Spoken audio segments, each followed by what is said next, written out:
नमस्कार दोस्तों, मैं जितेश कौशिक एक बार फिर स्वागत करता हूं आपके अपने YouTube channel public reaction TV पर।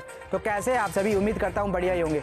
दोस्तों, हर छोटी बड़ी खबरें व ताज़ा खबरें सबसे पहले पाने के लिए अभी सब्सक्राइब करके जुड़ जाए आपके अपने YouTube channel public reaction TV पर। साथ ही घंटे का बटन अवश्य दबा लें, जिससे कि हमारी हर एक नई वीडियो का नोटिफिकेशन सबसे पहले आ सके आपके पास। जी हाँ दोस्तों, क्योंकि आप देख रहे हैं उभरता हुआ न्यूज़ चैनल। तो चलिए चलते हैं अपनी खबरों पर। पहले एक नजर डाल लेते हैं दिन भर की सुर्खियों पर। हरियाणा सरकार में सरपंचों में सुलह नहीं, विधानसभा घेराव तय। चुनावी मोड में हरियाणा कांग्रेस। सोना चांदी ने लगाई छलांग, 58,000 के करीब पहुंचा सोना। केंद्रीय कर्मचारियों को बड़ा झटका, डीए को लेकर सरकार ने झाड़ा पल्ला, बताएंगे पूरी खबर। पीएम किसान सम्मान निधि योजना की 13वीं किस्त का पैसा अगर नहीं आया है तो करना होगा है सिंपल काम, बताएंगे पूरी खबर। ढैंचा बीज के लिए 4 अप्रैल तक वेबसाइट पर पंजीकरण करवाएं किसान। महेंद्रगढ़ में ग्रामीणों का अनिश्चितकालीन धरना जारी। NH 152D गाँव शेलंग बागोत के बीच दोनों तरफ कट छोड़ने की रखी मांग। सरसों के किसानों के लिए खुशखबरी, इस दिन से शुरू होने वाली है फसल की खरीद। पशुधन किसान क्रेडिट कार्ड योजना के तहत पशुपालक ले सकते हैं 3 लाख रुपए तक का ऋण, बताएंगे पूरी खबर। और अब खबरें विस्तार से।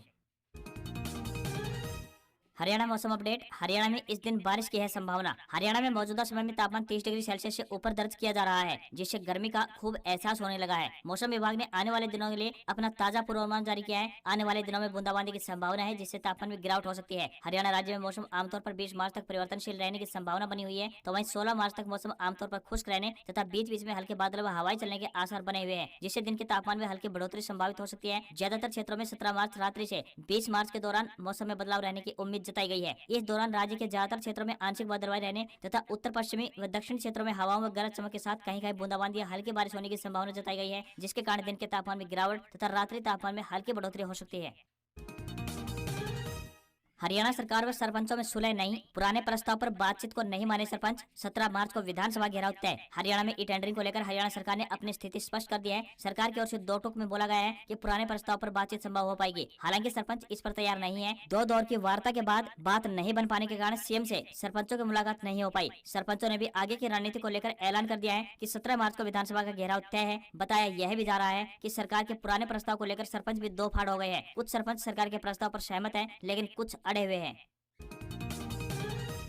चुनावी मोड में हरियाणा कांग्रेस। सोनीपत में पर्दाफाश रैली से आगाज। 2 अप्रैल को यमुनानगर में विपक्ष आपके समक्ष होगा कार्यक्रम। हरियाणा कांग्रेस चुनावी मोड में आ गई है। इसके लिए पार्टी नेताओं ने पूरी तैयारी कर ली है। 25 मार्च को सोनीपत में होने वाली पर्दाफाश रैली में इसका आगाज किया जाएगा। इसके बाद 2 अप्रैल को यमुनानगर में विपक्ष आपके समक्ष कार्यक्रम में पार्टी नेता जनता के बीच होंगे। पूर्व मुख्यमंत्री भूपेंद्र सिंह हुड्डा और पार्टी अध्यक्ष चौधरी उदय भान इन कार्यक्रमों को सफल बनाने में जुटे हुए हैं। बैठक में हरियाणा कांग्रेस अध्यक्ष उदय भान ने पंचकुला में कहा कि भाजपा की जनविरोधी नीतियों को जनता के सामने उजागर करने के लिए कांग्रेस पार्टी देश के हर प्रदेश में पर्दाफाश रैली करने जा रही है। वहीं हाथ से हाथ जोड़ो अभियान के समापन पर यानी 25 मार्च को सोनीपत में एक बड़ी रैली का आयोजन किया जाएगा। राम रहीम का राजनीति से तौबा। डेरा सच्चा सौदा का पॉलिटिकल विंग भंग किया। अब चुनाव में किसी का समर्थन न करने का फैसला। शादियों के यौन शोषण और मर्डर केस में उम्र कैद की सजा भुगत रहे डेरा सच्चा सौदा के प्रमुख गुरमीत राम रहीम ने राजनीति से तौबा कर ली है। उसने अपने डेरे के पॉलिटिकल विंग को भंग कर दिया है। राम रहीम ने अपने अनुयायियों से कहा कि अब डेरे का कोई राजनीति विंग नहीं होगा। अब तक चुनाव में किस सियासी पार्टी का समर्थन करना है, इसका फैसला यही पॉलिटिकल विंग करता आ रहा था। मतदान से 24 घंटे पहले अपने नेटवर्क के जरिए डेरे के लाखों अनुयायियों तक उससे जुड़ा संदेश भी पहुंचाता था। डेरा सच्चा सौदा के पॉलिटिकल विंग का गठन साल 2007 में हुए पंजाब विधानसभा चुनाव से ठीक 1 साल पहले किया गया था। डेरे से जुड़े सूत्रों के मुताबिक राम रहीम ने यह फैसला इसलिए लिया है क्योंकि डेरा अब समाज सेवा के कामों पर फोकस करना चाहता है। हरियाणा की एक्साइज पॉलिसी जून में होगी खत्म। नई बनाने के लिए 8 सदस्यीय कोर कमेटी गठित। हरियाणा की एक्साइज पॉलिसी जून महीने में समाप्त होने जा रही है। इसको देखते हुए सरकार नई पॉलिसी की तैयारी में जुट गई है। इसके लिए 8 सदस्यीय कोर कमेटी का सरकार ने गठन किया है। हालांकि कोर कमेटी के लिए पॉलिसी बनाना एक बड़ी चुनौती होने की संभावना है, क्योंकि साल 2024 की शुरुआत में लोकसभा चुनाव होने हैं। विशेषज्ञों के अनुसार लोकसभा चुनाव को देखते हुए समिति से अपेक्षा की गई है कि वह राज्य सरकार शराब निर्माताओं और उपभोक्ताओं सहित सभी हितधारकों के हितों को ध्यान में रखेगी। हरियाणा आबकारी नीति विभाग ने दावा किया है कि पिछले 3 सालों में अच्छा राजस्व संग्रह प्राप्त हुआ है। पानीपत में ग्रुप डी के 6 पदों पर 4,500 आवेदन। कोर्ट में चपरासी के लिए हाई क्वालिफाइड में मुकाबला। ढांडा बोले बीजेपी ने सपने तोड़े। हरियाणा के युवा एक अदद सरकारी नौकरी के लिए तरस रहे हैं। पानीपत जिला कोर्ट में मंगलवार को जमा भीड़ तो यही साबित कर रही है। कोर्ट में ग्रुप डी के लिए 6 पदों पर भर्ती निकली हुई है, जिसमें वाटरमैन, चपरासी और गेटमैन की पोस्ट है। इसमें सामान्य वर्ग के 4 और SC/BC का एक पद है। इन 6 पदों के लिए करीब 4,500 आवेदन आए हैं। इन पदों पर नौकरी पाने के लिए तकरीबन 4,500 हाई क्वालिफाइड युवक और युवतियां लाइनों में लगे हुए नजर आए, जिस पर आम आदमी पार्टी के नेता अनुराग ढांडा ने ट्वीट कर हरियाणा सरकार पर तंज कसा है। लिखा है कि इन युवाओं के सपनों को बीजेपी ने चकनाचूर कर दिया है। केंद्रीय कर्मचारियों को बड़ा झटका, डीए को लेकर सरकार ने झाड़ा पल्ला। केंद्र सरकार ने केंद्रीय कर्मचारियों को बड़ा झटका दिया है। केंद्र सरकार ने लोकसभा में बताया कि कोरोना महामारी के दौरान केंद्रीय कर्मचारियों और पेंशन भोगियों का रोका गया 18 महीने का महंगाई भत्ता उन्हें अब नहीं दिया जाएगा। लिखित में जवाब दिया गया है कि केंद्रीय कर्मचारियों और पेंशन भोगियों को महंगाई भत्ता यानी डीए और महंगाई राहत यानी डीआर की 3 किस्तों का बकाया देने की कोई योजना नहीं है। केंद्र सरकार के विभिन्न कर्मचारियों और पेंशनरों के संघों ने 18 महीने के डीए और डीआर जारी करने के संबंध में सरकार को कई आवेदन दिए थे। बता दें कि सरकार ने कोरोना काल में केंद्रीय कर्मचारियों को महंगाई भत्ता और पेंशनरों को मिलने वाली महंगाई राहत पर रोक लगा दी थी। केंद्रीय वित्त राज्य मंत्री ने कहा कि 1 जनवरी 2020, 1 जुलाई 2020 और 1 जनवरी 2021 को जारी होने वाले महंगाई भत्ते पर रोक लगाने का फैसला कोरोना महामारी के कारण हुए आर्थिक व्यवधान को देखते हुए लिया गया है ताकि आर्थिक बोझ को सरकार पर कम किया जा सके। युवाओं के लिए सुनहरा अवसर। District health and family welfare society द्वारा नेशनल हेल्थ मिशन यानी एनएचएम के तहत विभिन्न पदों पर भर्ती के लिए आवेदन मांगे गए हैं। जो भी उम्मीदवार इन पदों के लिए इच्छुक हैं वह अपने आवेदन भेज सकते हैं। आवेदन करने की अंतिम तिथि 17 मार्च 2023 तय की गई है। किसी भी वर्ग के उम्मीदवार को कोई भी आवेदन शुल्क नहीं देना होगा। आयु सीमा की बात करें तो 18 वर्ष से लेकर 42 वर्ष के बीच होनी चाहिए। इन पदों के लिए आपको ऑफलाइन आवेदन भेजने होंगे। उम्मीदवारों का चयन मेडिकल परीक्षा दस्तावेज सत्यापन के आधार पर किया जाएगा। उम्मीदवारों से निवेदन है कि आवेदन करने से पहले ऑफिशियल नोटिफिकेशन अवश्य देख लें।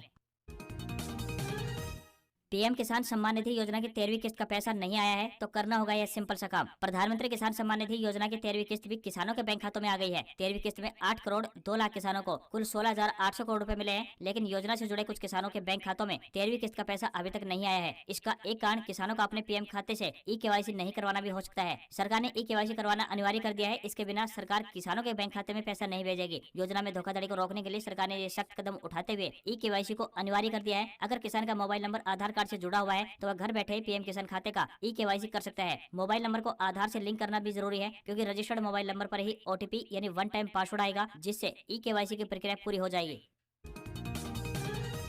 हरियाणा कृषि विश्वविद्यालय में संबोधित करते हुए राज्य के कृषि मंत्री जेपी दलाल ने कहा है कि मंडियों में किसानों को सरसों का एमएसपी नहीं मिल पा रहा है, जिसके चलते सरकार ने 15 मार्च 2023 से सरसों की खरीद शुरू करने का निर्णय लिया है। इस संबंध में हैफेड को निर्देश जारी कर दिए हैं। हैफेड न्यूनतम समर्थन मूल्य यानी 5,450 रुपए प्रति क्विंटल पर सरसों की खरीद करेगा। प्रदेश के 114 अनाज मंडियों में सरसों की खरीद की जाएगी। उन्होंने कहा कि मंडियों में सरसों की आवक शुरू हो गई है। कई जगह से जानकारी मिली है कि सरसों एमएसपी से कम पर बिक रही है, जिसके चलते सरकार ने 15 मार्च 2023 से ही सरसों खरीदने का फैसला लिया है। पहले यह तारीख 28 मार्च 2023 थी। इस संबंध में हैफेड को आदेश जारी कर दिए गए हैं।